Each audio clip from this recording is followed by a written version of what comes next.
ওরোচিমারু পুরো নারুতো অ্যানিমের one of the mysterious villain. Immortal হওয়ার জন্য এই শিনোবি কি না করেছে।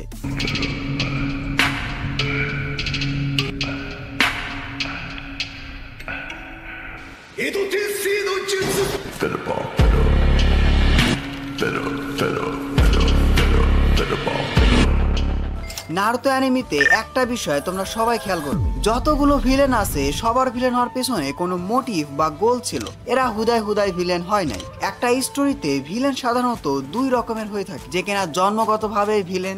এর একটা পারফেক্ট এক্সাম্পল হলো ফ্রিজা, ড্রাগন বল অ্যানিমের ফ্রিজা। আরেক টাইপের ভিলেন হলো পরিস্থিতির চাপে ভিলেন হওয়া। এদের মধ্যে কোন টাইপের ভিলেন তোমাদের বেশি পছন্দ সেটা কমেন্ট বক্সে এখনই জানিয়ে দাও। ওরোচিমারু ছিল পরিস্থিতির চাপে পড়া ভিলেন। ওরোচিমারু ছিল লিভ ভিলেজে 3 লেজেন্ডারি সাইনের মধ্যে একজন। একদম শুরুতে ওরোচিমারু কিন্তু ভিলেন ছিল না, এমনকি ওরোচিমারু লিভ ভিলেজের হয়ে অনেকগুলো মিশন কমপ্লিট করেছে। ছোটবেলায় ওরোচিমারু ছিল কাইন্ড হার্টেড। তাহলে ভাই ওরোচিমারুর সাথে কি এমন হলো যে সে ভিলেন হয়ে গেল, তাও আবার এত নৃশংস ভিলেন?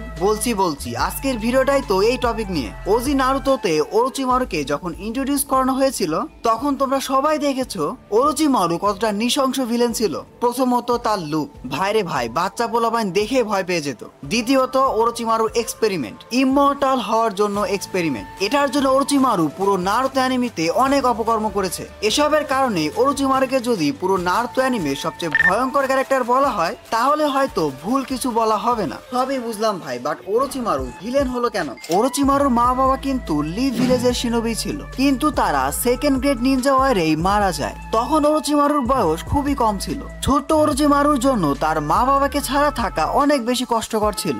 এরপর থেকে ওরোচিমারুর মধ্যে পরিবর্তন আসতে শুরু করে। সবাই যেভাবে শিনোবি ওয়ার্ল্ডকে দেখতো ওরোচিমারু সেভাবে দেখতো না। বিশেষ করে ডেথ, অর্থাৎ এক সময় মরেই যেতে হবে এই কনসেপ্টটা। পরবর্তীতে ওরোচিমারু টিম 7 এর পার্ট হয়ে যায়। এই টিমকে লিড করছিল থার্ড হোকাগে হিরুজেন সারুতোবি। এটা হয়তো তোমরা অনেকেই জানো না, ওরোচিমারু কিন্তু ছোটবেলা থেকে অনেক ট্যালেন্টেড এবং স্মার্ট শিনোবি ছিল। হিরুজেন সারুতোবি এই জন্য ওরোচিমারুকে অনেক বেশি পছন্দ করত। হিরুজেনের কাছে মনে হয়েছিল ভবিষ্যতে ওরোচিমারু কোনোহার জন্য একটা বড় অ্যাসেট হবে। কোনে এক সময় ছোট্ট ওরোচিমারু তার মা বাবার কবরের পাশে ছিল। এই সময় হঠাৎ করে হিরুজেন চলে আসে। সেখানে ওরোচিমারু একটা জিনিস দেখে, যেটা ছিল একটা হোয়াইট স্নেক, অর্থাৎ সাদা রঙের সাপ। ওরোচিমারু এটাকে হাতে নিয়ে হিরুজেনকে দেখায়। হিরুজেন ওরোচিমারুকে বোঝায় যে হোয়াইট স্নেক হলো রিবার্থ বা ফরচুনের প্রতীক। তারপর থেকেই এগুলোর উপর ওরোচিমারুর ইন্টারেস্ট আরো বেশি বেড়ে যায়। এভাবেই ধীরে ধীরে অনেক সময় চলে যায়। ওরোচিমারুও আস্তে আস্তে টিম 7 এর সাথে সাথে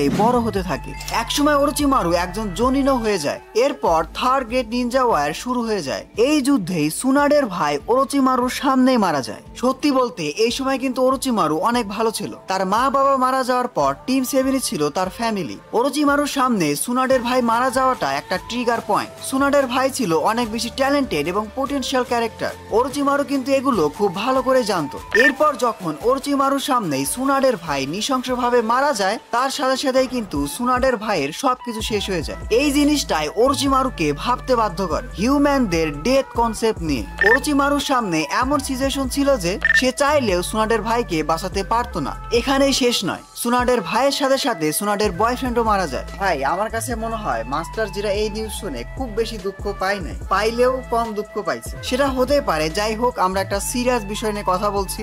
নিজের ভাই এবং ভালোবাসার মানুষকে হারানোর পর সুনাডের অবস্থা একেবারে খারাপ হয়ে যায়। তাদের রক্ত দেখে সুনাডের ট্রমা এমন পর্যায়ে পৌঁছে যায় যে এরপর থেকে রক্ত দেখলেই সুনাডে ভয় বা ট্রমাটাইজ হয়ে যায়। এই সবকিছু কিন্তু ওরোচিমারুর সামনেই হচ্ছিল।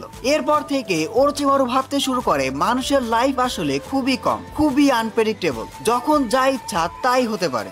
লাইফের কোনো গ্যারান্টি নেই। একজন শিনোবির লাইফ যে কোনো মুহূর্তে শেষ হয়ে যেতে পারে, বলার অপেক্ষা রাখে না। এসব দেখে ওরোচিমারু ট্রমাটাইজ হয়ে যায়, কারণ ওরোচিমারু সবচেয়ে বেশি ভালোবাসতো নিজেকে, নিজের লাইফকে। ওরোচিমারুও তখন ভাবতে শুরু করে আমিও হয়তো এদের মতোই মারা যাব, তাহলে আমার লাইফের মানেটা কি? আর এসব চিন্তা ভাবনা থেকে ওরোচিমারু কি করে? ওরোচিমারু ঠিক করে যে সে ইমমর্টাল হবে। আর এখান থেকেই ওরোচিমারুর ইভিল পাথের শুরু। এরপর থেকে ওরোচিমারু শিনোবি ওয়ার্ল্ডের যত জুৎসু, যত নলেজ আছে সবকিছুকে নিয়ে রিসার্চ করতে শুরু করে। ধীরে ধীরে ওরোচিমারু ফরবিডেন নলেজের দিকে যায়। ফরবিডেন নলেজ যেগুলো শিনোবিদের জন্য নিষিদ্ধ ছিল। এরপর আর কি ওরোচিমারু এগুলোকে নিয়ে এক্সপেরিমেন্ট শুরু করে। আর তোমরা সবাই জানো তার এক্সপেরিমেন্ট গুলো কতটা ব্রুটাল ছিল। তার এক্সপেরিমেন্ট থেকে ছোট বাচ্চারাও বাঁচতে পারেনি। এন্ড অফকোর্স এক্সপেরিমেন্ট ফেল তো হয়েছেই। এক্সপেরিমেন্ট ফেল হওয়া মানে অনেকগুলো নিরপরাধ এবং অসহায় মানুষের মৃত্যু। নারুতো অ্যানিমেতে এই বিষয়গুলো খুব ভালো করে দেখায় নাই, বাট যারা মাঙ্গা পড়েছো তারা জানো ওরোচিমারুর লাইফে আসলে দুইটা গোল ছিল।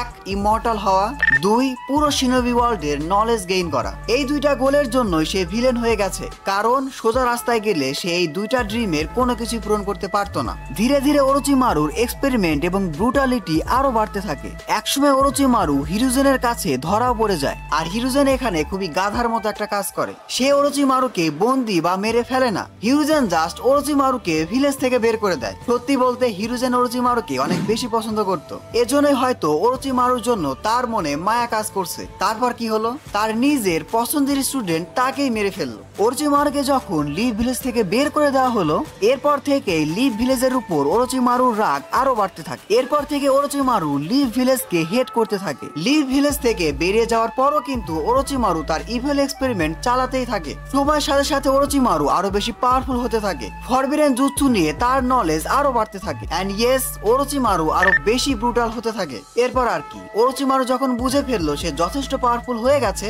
তখনই তার প্রতিশোধ নেওয়ার পালা। ইয়েস, এরপরে ওরোচিমারু কোনো হাতে অ্যাটাক করে। যাই হোক, সেখানে কি কি হয়েছে, সে কিভাবে হিরুজেনকে মেরেছে তা তোমরা সবাই জানো, এসব কাহিনীতে যাচ্ছি না। এতক্ষণে হয়তো তোমরা বুঝে গেছো ওরোচিমারু কেন ভিলেন হয়েছিল। কিন্তু ভাই, ওরোচিমারু তো পরে ভালো হয়ে যায়। ইয়েস, এটা সত্য যে ফোর্থ গ্রেড নিনজা ওয়াইরে সাসকে যখন ওরোচিমারুকে আবার রিভাইভ করে, এরপর থেকে ওরোচিমারু ভালো হয়ে যায়। এটার পিছনে অনেক কারণ থাকতে পারে। এমনও হতে পারে ওরোচিমারু আসলে ভালো হয়নি, সে এখনো ইভিলি আছে। এত এত পাওয়ারফুল ক্যারেক্টারের সামনে সে জাস্ট নাটক করছে। I don't know, it's just a theory. এটা সত্য হতে পারে, নাও হতে পারে। বাট বোরুতো অ্যানিমেতে ওরোচিমারু যেহেতু এখনো বেঁচে আছে, ভবিষ্যতে আমরা হয়তো ওরোচিমারুকে অন্য এক রূপে দেখতে পাবো। ভালো হোক অথবা খারাপ, ওরোচিমারু হয়তো খুব বড় কিছু করবে। যাই হোক, এই বিষয়টা আমি তোমাদের উপর ছেড়ে দিলাম। তোমরা কমেন্ট বক্সে জানাও ওরোচিমারু কি আসলেই ভালো হয়ে গেছে নাকি নাটক করছে।